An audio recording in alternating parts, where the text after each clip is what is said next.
খাবার পরিবেশন করছে শাড়ি গহনা পরা রোবট। ঠিক ঠিক খাবার পরিবেশন করছে নির্দিষ্ট টেবিলে। দূর থেকে দেখলে মনে হবে বাঙালি রমণী। অতিথিদের আপ্যায়নে ব্যস্ত। একেবারে কাছে চলে এলে বিস্মিত হবেন, আরে এত রোবট। এরই মাঝে প্রশ্ন জাগতে পারে, রেস্তোরাঁয় বাসাবাড়িতে রোবট সেবার কথা শুনেছি জাপানের মতো প্রযুক্তি সমৃদ্ধ দেশগুলোতে। উন্নয়নশীল বাংলাদেশে কি এখনই এমন কিছু সম্ভব?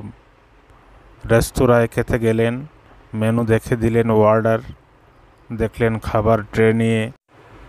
টেবিলের দিকে যিনি আসছেন তিনি পায়ে নয়, চলেন চাকায়। নিচে জ্বলছে আলো।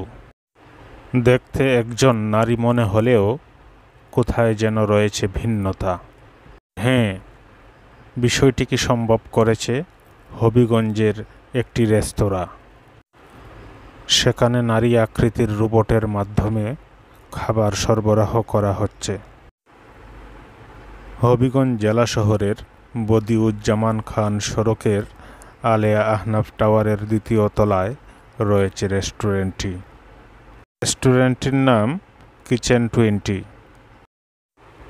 নাম কিচেন 20 রাখা হলেও স্থানীয়দের কাছে রোবট রেস্টুরেন্ট হিসেবে পরিচিতি পেয়েছে। সেখানে ভোক্তাদের দেওয়া হচ্ছে রোবোটিক সেবা। রোবটটি অবশ্য কোনো ক্রেতার কাছ থেকে অর্ডার নেয় না, রান্নাঘর থেকে তৈরি খাবার টেবিলে পৌঁছে দেয় শুধু। নির্দিষ্ট লাইন ধরে চলাচল করে এটি। খাবার নিয়ে ভোক্তাদের টেবিলের সামনে গিয়ে ইংরেজি ভাষায় স্বাগত জানায় এটি। এরপর ট্রে থেকে খাবার নামিয়ে নিতে বলে। তারপর রোবটটি অনুরোধ করে তার হাতে থাকা নীল সুইচটি চাপ দিতে। এতে চাপ দিলে রোবটটি আবার ফিরে যায় রান্নাঘরে।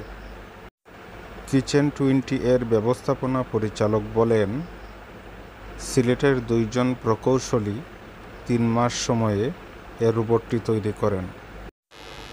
রোবটটিকে পুতুলের মতো রূপ দেওয়া হলেও এর ভেতরের পুরোটাই যন্ত্র। এটি ব্যাটারি চালিত, নিয়ন্ত্রণ হয় রান্নাঘরে থাকা সুইচের মাধ্যমে। রোবটটি চলাচলের জন্য একটি ছোট রেল সড়ক তৈরি করা হয়েছে রেস্তোরাঁয়, যা দিয়ে খাবার পৌঁছানো হয় কাস্টমারের টেবিলে। রেস্টুরেন্টটিতে একসঙ্গে 100 জন বসে খাবার খেতে পারেন। রেস্টুরেন্টটির নাম কিচেন 20 রাখা হলেও স্থানীয়ভাবে এর নাম রোবট রেস্টুরেন্ট নামে ব্যাপক পরিচিতি পেয়েছে। রোবটটি দেখতেও এর দ্বারা সেবা নিতে কাস্টমারগণ ভিড় করছেন নিয়মিত।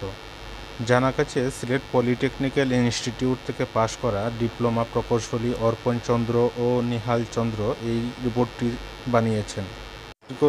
বন্ধুরা, এই ভিডিওটি যদি আপনাদের কাছে ভালো লাগে থাকে তাহলে অবশ্যই লাইক, কমেন্ট এবং সাবস্ক্রাইব করে পাশে থাকবেন এবং অন্যদেরকে দেখার সুযোগ করে দিবেন। ধন্যবাদ, ভালো থাকবেন।